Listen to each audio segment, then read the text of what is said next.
माघ मास मौनी अमावस्या व्रत कथा। पुराणों के अनुसार कांचीपुरी में एक ब्राह्मण रहता था। उसका नाम देव स्वामी तथा उसकी पत्नी का नाम धनवती था। उनके 7 पुत्र तथा एक पुत्री थी। पुत्री का नाम गुणवती था। ब्राह्मण ने 7 पुत्र का विवाह करके बेटी के लिए वर खोजने अपने सबसे बड़े पुत्र को भेजा। उसी दौरान किसी पंडित ने पुत्री की जन्म कुंडली देखी और बताया सप्तपदी होते होते यह कन्या विधवा हो जाएगी। तब उस ब्राह्मण ने पंडित से पूछा, पुत्री के इस वैधव्य दोष का निवारण कैसे होगा? पंडित ने कहा, सोमा का पूजन करने से वैधव्य दोष दूर होगा। फिर सोमा का परिचय देते हुए उन्होंने बताया वह एक धोबिन है। उसका निवास स्थान सिंहल द्वीप है। उसे जैसे तैसे प्रसन्न करो और गुणवती के विवाह से पूर्व उसे यहाँ बुला लो। तब देव स्वामी का सबसे छोटा लड़का बहन को अपने साथ लेकर सिंहल द्वीप जाने के लिए सागर पार करने की चिंता में दोनों एक वृक्ष की छाया में बैठ गए। उस पेड़ पर एक घोंसले में गिद्ध का परिवार रहता था। उस समय घोंसले में सिर्फ गिद्ध के बच्चे थे।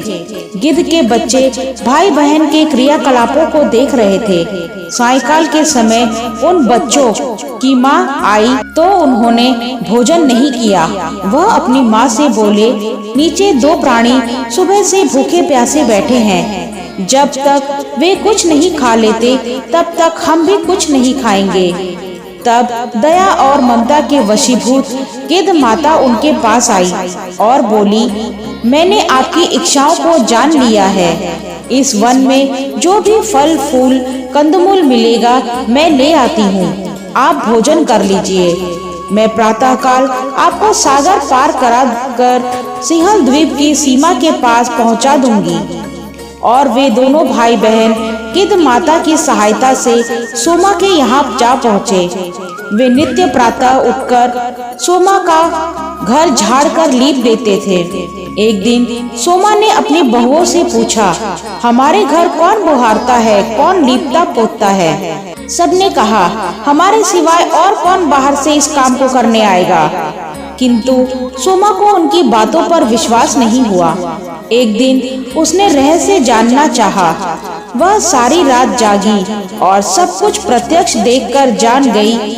सोमा का उन भाई बहन से वार्तालाप हुआ। भाई ने सोमा को बहन संबंधी सारी बातें बता दी। सोमा ने उनकी श्रम साधना तथा सेवा से प्रसन्न होकर उचित समय पर उनके घर पहुंचने का वचन देकर कन्या के वैधव्य दोष निवारण का आश्वासन दे दिया। मगर भाई ने उससे अपने साथ चलने का आग्रह किया। आग्रह करने पर सोमा उनके साथ चल दी। चलते समय सोमा ने बहुओं से कहा, मेरी अनुपस्थिति में यदि किसी का देहांत हो जाए तो उसके शरीर को नष्ट मत करना, मेरा इंतजार करना। और फिर सोमा बहन भाई के साथ कांचीपुरी पहुंच गई। दूसरे दिन गुणवती के विवाह का कार्यक्रम तय हो गया। सप्तपदी होते ही उसका पति मर गया। सोमा ने तुरंत अपने संचित पुण्यों का फल गुणवती को प्रदान कर दिया। तुरंत ही उसका पति जीवित हो उठा। सोमा उन्हें आशीर्वाद देकर अपने घर चली गई।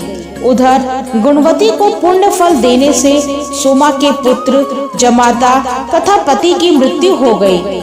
सोमा ने पुण्य फल संचित करने के लिए मार्ग में पीपल वृक्ष की छाया में विष्णु जी का पूजन करके 108 परिक्रमाएं की। इसके पूर्ण होने पर उसके परिवार के मृतक जन जीवित हो उठे। निष्काम भाव से सेवा का फल मधुर होता है।